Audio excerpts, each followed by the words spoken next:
everyone, my presentation today is a quick journey through history.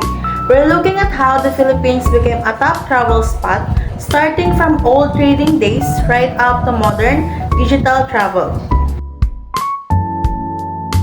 Today, we are diving into a fascinating story, the history of how the Philippines became the travel destination we know today. We will journey through centuries, starting when travel meant trading spices on ancient boats, moving through the time of the Spanish galleons, and witnessing the development of roads and modern hotels during the American period. We'll explore the golden age of tourism and finally arrive at the digital age, where social media and sustainability guide every trip.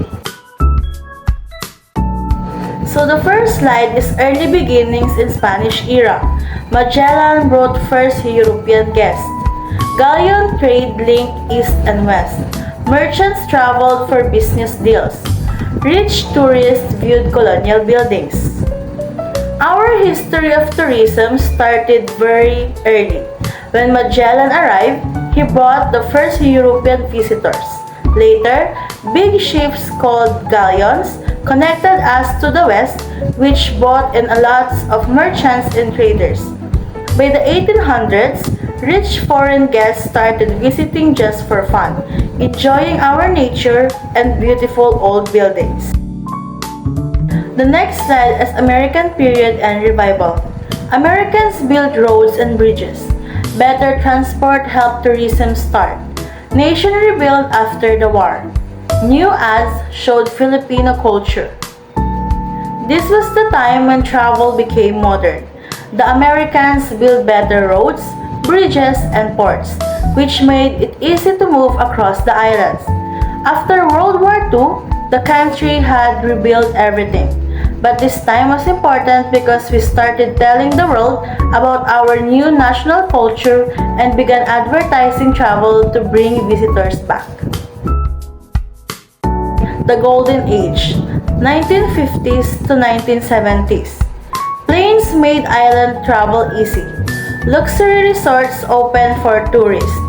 Government market country to world. Philippines became a top spot. This led to our golden age in the 50s, 60s, and 70s. Airplanes brought huge crowds.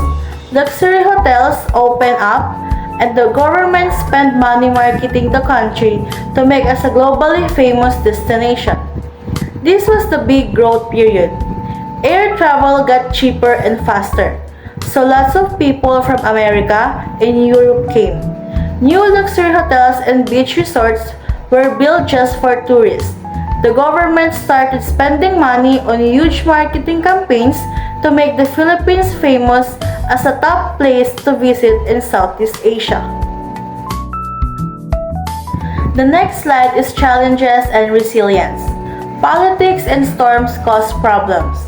Industry is strong and resilient. Locals always welcome visitors back. We recover fast from disasters.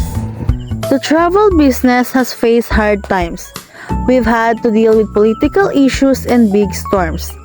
But our industry is strong and resilient.